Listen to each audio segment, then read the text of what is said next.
What's up guys, Max here, team leader of the reviews team here at GameCast, and today I'm bringing you a review of The Council, which is a narrative episodic adventure game by Big Bad Wolf Studios. The goal with this game is to kind of reinvent the narrative adventure by adding in RPG elements and other little things like that. So let's get into the review and see what I think of the first episode. Have you ever wanted to participate in a murder mystery involving George Washington and Napoleon Bonaparte? Is this a question that has ever crossed your mind? Regardless, the idea crossed the minds over at Big Bad Wolf Studios, and they've developed it into the episodic adventure game The Council. Episode 1, The Mad Ones, follows secret society member Louis de Vichy in 1793 England. Louis is chasing the trail of the organization's most important member, his mother Sarah. The chase has led Louis to a private island manor owned by Lord Mortimer, who is hosting his yearly party of which only the most prestigious of guests can attend, and one from which Sarah has mysteriously disappeared. These guests include newly established President George Washington, Napoleon Bonaparte, and story-specific fictional characters of equal reputation. Each character has their own reasons for being here, and none are to be trusted. As a master in the art of conversation, you must confront the different characters to gather information on Sarah's whereabouts. Louis begins to have visions of the past, present, and future, all appropriately ending with a nosebleed a la Stranger Things. These visions further complicate how you will view each character, but it remains to be seen how well Big Bad Wolf Games will utilize this device to flesh out the story. None of the Episode 1 mirages have been particularly eventful, only offering small insights on the bigger picture. I expect these visions to have more relevance later on. The story is intended to be shocking and dark, which has me wondering why Louis yelps, "Rah! For Pete's sake, Emily! You scared the pants off me.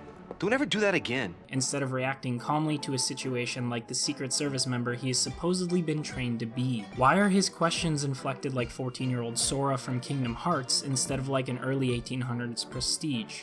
Aha! It's working! The heat reveals the message. Let's see what my mother wrote. "Where all eyes size you up, you must pass by the Gorgon. Gorgon was the name of Medusa in Greek mythology. On the other hand, where all eyes size you up, I don't get it."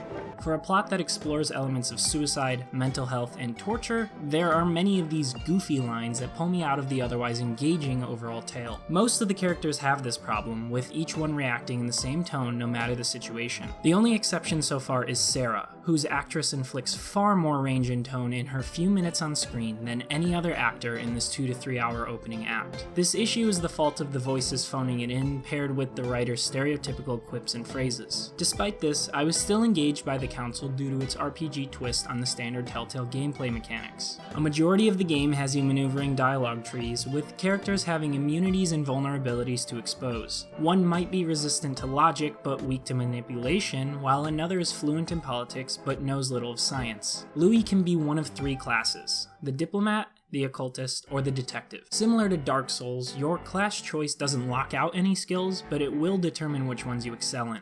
The diplomat will see added points to etiquette and politics, but will be weak to tactics like psychology and manipulation. Other skills, like lockpicking or linguistics, are beneficial when exploring the world. You can only have so many, however, with some areas and conversation trees locked behind specific masteries. You have standard conversation topics, and then you have conversation skills, which are limited by effort points. Each skill costs a certain amount, and only some will work on specific characters. Playing into one's immunity will cost you points with no benefit, while speaking to one's vulnerability will refund your points back. Trying to manipulate Emily, for example, may piss her off, but appealing to her love of psychology will bring her back to you. Some of these choices lead to character traits and talent unlocks for Louis. Each of these provides a small bonus towards one of your stats, with all of them visible ahead of time so you can plan out your build. I appreciate how customizable Louis can be, with consecutive playthroughs having the potential to be drastically different regarding conversation. As you study the world and talk with characters, you'll learn their visual and vocal tells.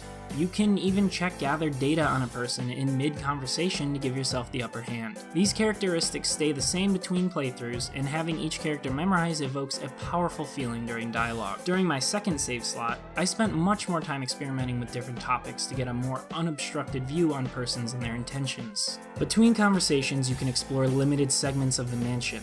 Unfortunately, there isn't much surprise to these investigations. I would have loved to run into side story moments or quirky situations that add to the game world. Instead, these segments serve only to find collectibles and items, with a sprinkle of lore here and there. Confrontations are the Council's version of boss fights, which give you limited chances to win the person over at risk of drastically altering the plot. These should be intense and witty battles, but I won them by merely appealing to the person's interests. Napoleon and I got into it over who's more trustworthy, but I subtly told him what a great leader he could be, which had him suddenly fawning at my shoes. No adventure game is complete without branching narratives, and so far these choices deliver. One moment has me choose between following the case or ignoring the tearful pleas of a woman in need. I will say that characters react a bit drastically, however. I had the option to help President Washington with a task or listen in on a conversation between two principal characters. I chose to listen in and learn more about my missing mother, which left George way too angry with me, him leaving the room with a threat to never ask him for a favor. Apparently, we became best friends in the couple of hours we've known each other, and I betrayed that powerful bond. Sorry for going after my family, Mr. President.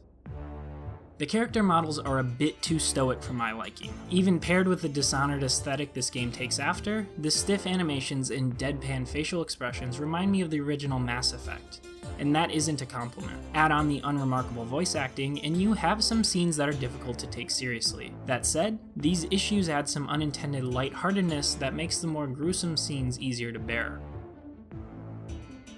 The success of the Council weighs entirely on how Sarah is revealed later on. It turns out that every character has some influential relationship with her, which somehow baffles our young detective more and more whenever this is divulged to him. Despite the glaring problems with the script and the voice acting, the well-implemented RPG elements and brooding story have me looking forward to future episodes. What's here is a decent first entry, but it's too early to tell how the rest of the series will play out.